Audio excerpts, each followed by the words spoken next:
مارد وجود آنے میں سفر مدینہ کا اس میں حصہ ہے. صحیح کا مطلب ہے اسی وجہ سے یہ ترکیب بنی تھی. لیکن اب الحمدللہ یہ نیک بننے کا نسخہ اللہ کی رحمت سے بہت چلا.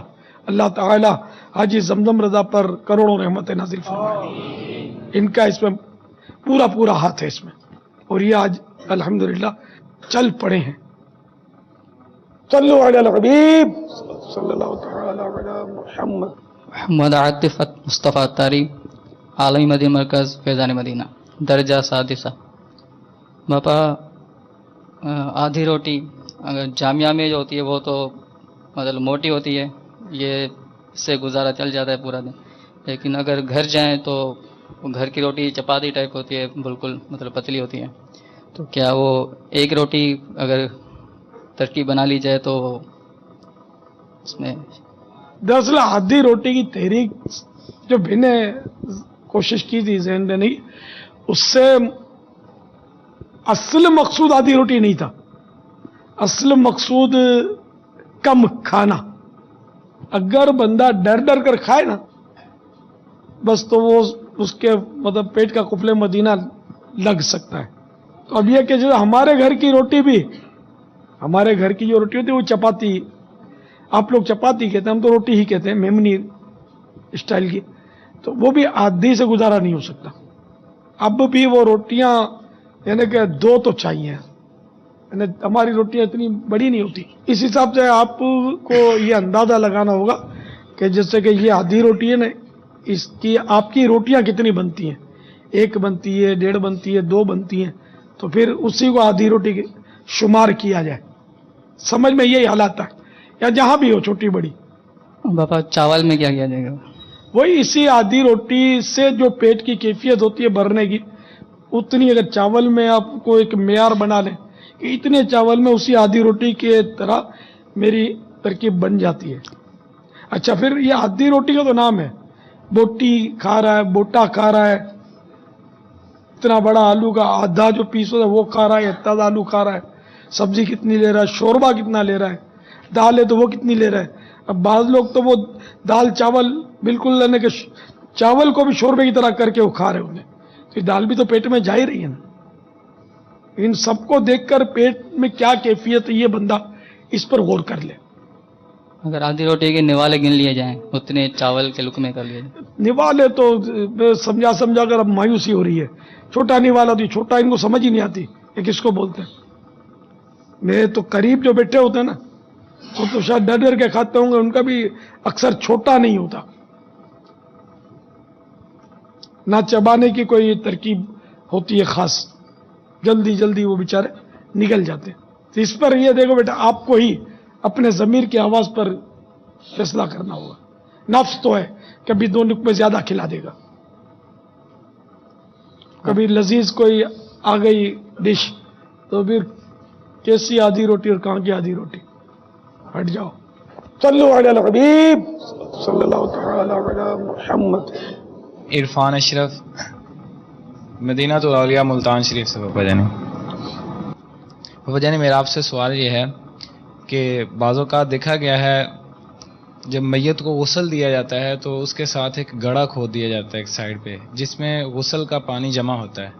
پھر اس گڑھے کو بند کر کے مطلب بالکل مٹی برابر کر دی جاتی ہے اور اس کے اوپر چراغ جلایا جاتا ہے. اس کی کیا وجہ ہو سکتی ہے؟ جو کرتے ہیں وجہ تو وہی بتائیں گے. میں نے پہلی بار سنا یہ دیکھا بھی ہے, طرح کی حرکتیں سنتا رہتا ہوں میں. شرعی حیثیت آپ کے سامنے چراغ کیا کرے گا؟ اب کیا ان کا باطل عقیدہ ہے اس میں جو ایسا کرتے ہیں کہ یہ پانی پر کیوں چراغ جلاتے ہیں؟ سیدھی اسراف ہے, مطلب ضائع مال ضائع کر رہے ہیں لوگ. گڑھا بھی کھودنے کی کیا ضرورت ہے؟ انہیں بلا ضرورت گڑھا کھودا تو اس میں بھی تو مشقت ہے اور خرچہ ہوتا ہوگا, مزدوری لگتی ہوگی. تو غسل کا پانی جس طرح نارملی نالیوں میں چلا جاتا ہے اسی میں چلا جائے پانی, اس کے لیے الگ سے رکھنے کا تو وہ ہے نہیں. کم از کم مستعمل تو ہے یہ پانی, اگر بدن پر نجاست نہ ہو تو, ورنہ تو وہ نجس ہے پانی. تو اس کا اتنا اہتمام یا احترام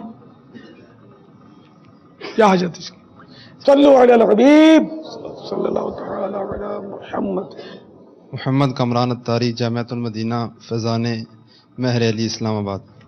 اپاچان عرض یہ کرنی تھی کہ جس طرح کے رجب کے یا شعبان کے روزے ہوتے ہیں تو ان میں جو اپنے قضا روزے کوئی کسی کے رہ گئے ہوں وہ رمضان المبارک کے وہ قضا کر رہا ہو روزوں کی، تو ان میں کیا یہ ان کی بھی نیت کر سکتا ہے کہ یہ جو رجب کے روزے ہیں اور شعبان کے روزے ہیں ان کی فضیلتیں جو ہیں تو اس کی بھی کیا؟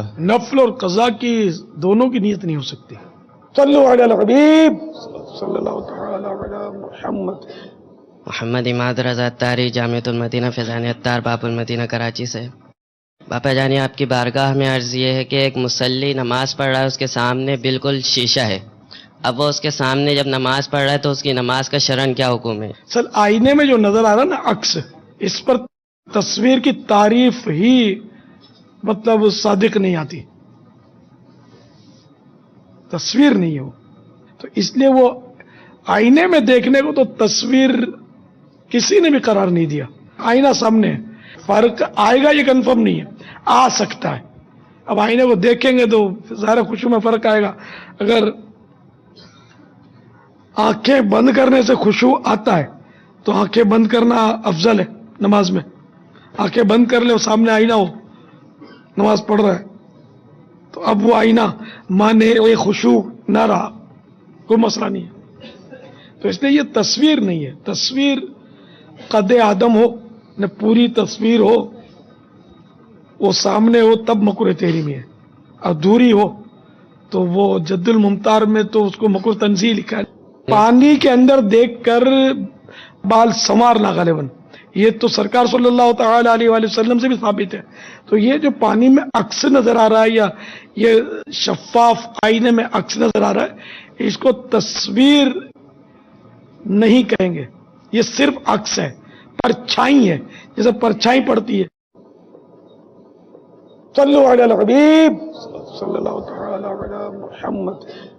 مکتبۃ المدینہ کے مطبوعہ رسالے ضیاء درود السلام، صفحہ نمبر 3، فرمان مصطفیٰ صلی اللہ تعالی علیہ وآلہ وسلم: جس نے مجھ پر ایک بار درود پاک پڑھا، اللہ عز و جل اس پر 10 رحمتیں نازل فرماتا، اس کے 10 گناہ مٹاتا اور 10 درجات بلند فرماتا ہے. صلو علی الحبیب صلی اللہ تعالی علی محمد. بابا کی بارگاہ میں عرض ہے کہ میں رحیم یار خان سے حاضر ہوا ہوں. ماشاءاللہ. ہماری بار میں حاجی مشتاق قاضی صاحب نے بھی الحمدللہ نعت اور ایک بیان فرمایا تھا. میرا سوال یہ ہے کہ ہم دعوت اسلامی سے منسلک رہ کے وکالت کا کام کیسے کر سکتے ہیں؟ وکالت کس طرح کرنا چاہیے یا دعوت اسلامی کا کام کس طرح کرنا چاہیے؟ دعوت اسلامی کا کام. تو وکیل کوئی جدا گانا مخلوق تو نہیں ہے، یہ بھی انسان ہے، مسلمان بھی ہیں الحمدللہ. اب اپنا کوئی وکیل ہے، کوئی ڈاکٹر ہے، کوئی انجینئر ہے، مختلف شعبہ جاتے ہیں، کوئی تاجر ہے، تو ہر ایک کو بلغوا عنی ولو آیہ، میری طرف سے پہنچا دو اگرچہ وہ ایک ہی آیت ہو. اب جو یعنی ہر مسلمان جو مبلغ ہے جتنے صحیح ہے یہ وہ دوسرے تک پہنچائے. تو آپ بھی اپنے وہ درس شروع کیا جائے، درس کے ساتھ ساتھ ان کو ہفتہ وار اجتماع میں جمع کر کے لایا جائے، مدنی قافلوں کی ترکیب دی جائے، ان کو مدنی مذاکرہ